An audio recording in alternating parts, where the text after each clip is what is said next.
पुस्तक का नाम गायत्री के जगमगाते हीरे। लेखक पंडित श्री राम शर्मा आचार्य। ऑडियो 1। ओम ईश्वरी सत्ता का तत्व ज्ञान। ओमित्येव सुनामधेयमनघम् विश्वात्मनो ब्रह्मणः सर्वेष्वेव हि तस्य नामसु वसोरेतत् प्रधानं मतम् यं वेदानि गदन्ति न्यायनिरतम् श्रीसच्चिदानन्दकम् लोकेशं समदर्शिनं नियमिनं चाकारहीनं प्रभुम्।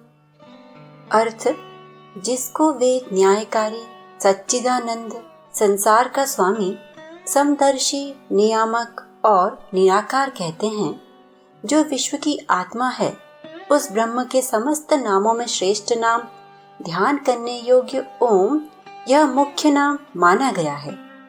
गायत्री मंत्र के प्रारंभ में ओम लगाया जाता है। ओम परमात्मा का प्रधान नाम है। ईश्वर को अनेक नामों से पुकारा जाता है। एकम सद्विप्रा बहुधा वदन्ति। उस एक ही परमात्मा को ब्रह्मवेत्ता अनेक प्रकार से कहते हैं। विभिन्न भाषाओं और संप्रदायों में उसके अनेक नाम हैं। एक एक भाषा में ईश्वर के पर्यायवाची अनेक नाम हैं, फिर भी वह एक ही है। इन नामों में ओम को प्रधान इसलिए माना गया है कि प्रकृति की संचालक सूक्ष्म गतिविधियों को अपने योग्य बल से देखने वाले ऋषियों ने समाधि लगाकर देखा कि प्रकृति के अंतराल में प्रतिक्षण एक ध्वनि उत्पन्न होती है जो ओम शब्द से मिलती जुलती है। सूक्ष्म प्रकृति इस ईश्वरीय नाम का प्रतिक्षण जप और उद्घोष करती है। इसलिए अकृत्रिम दैवी स्वयं घोषित ईश्वरीय नाम सर्वश्रेष्ठ कहा गया है। आस्तिकता का अर्थ है सतोगुणी दैवी ईश्वरीय पारमार्थिक भावनाओं को हृदयंगम करना। नास्तिकता का अर्थ है तामसी आसुरी शैतानी भोगवादी स्वार्थपूर्ण वासनाओं में लिप्त रहना। यूं तो ईश्वर भले बुरे दोनों तत्वों में हैं, पर जिस ईश्वर की हम पूजा करते हैं, भजते हैं, ध्यान करते हैं, वह ईश्वर सत्वगुण का प्रतीक है। ईश्वर की प्रतिष्ठा, पूजा, उपासना, प्रशंसा, उत्सव, समारोह, कथा, यात्रा, लीला आदि का तात्पर्य है सत्वगुण के प्रति अपना अनुराग प्रकट करना, उसको हृदयंगम करना, उसमें तन्मय होना।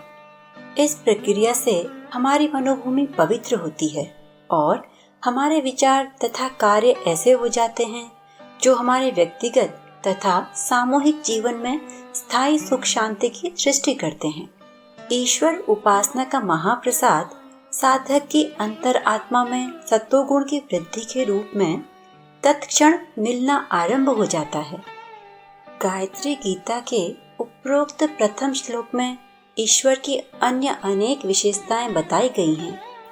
वह न्यायकारी, समदर्शी, नियामक तथा निराकार है। विश्व की आत्मा है। विश्व के समस्त प्राणियों में आत्मा रूप में वह निवास करता है। मन, बुद्धि, चित्त, अहंकार का अंतःकरण चतुष्ट विकृत हो जाने से अज्ञान और माया का, स्वार्थ और भोग का मैल बढ़ जाने से अनेकों मनुष्य कुविचारों और कुकर्मों में ग्रस्त देखे जाते हैं। फिर भी उनका अंतरात्मा ईश्वर का अंश होने के कारण भीतर से उन्हें सन्मार्ग पर चलने का आदेश देता रहता है। यदि उस अंतर आत्मा की पुकार को सुना जाए, उसके संकेतों पर चला जाए, तो बुरे से बुरा मनुष्य भी थोड़े समय में श्रेष्ठतम महात्मा बन सकता है। गीता में भगवान ने कहा है कि सब छोड़कर मेरी शरण में आ, मैं तुझे सब पापों से मुक्त कर दूंगा। अंतर आत्मा की परमात्मा की शरण में जाने से, आत्मसमर्पण करने से, दैवी प्रेरणाओं को हृदयंगम करने से मनुष्य ईश्वर का सच्चा भक्त बनता है। भक्त तो भगवान का प्रत्यक्ष रूप है।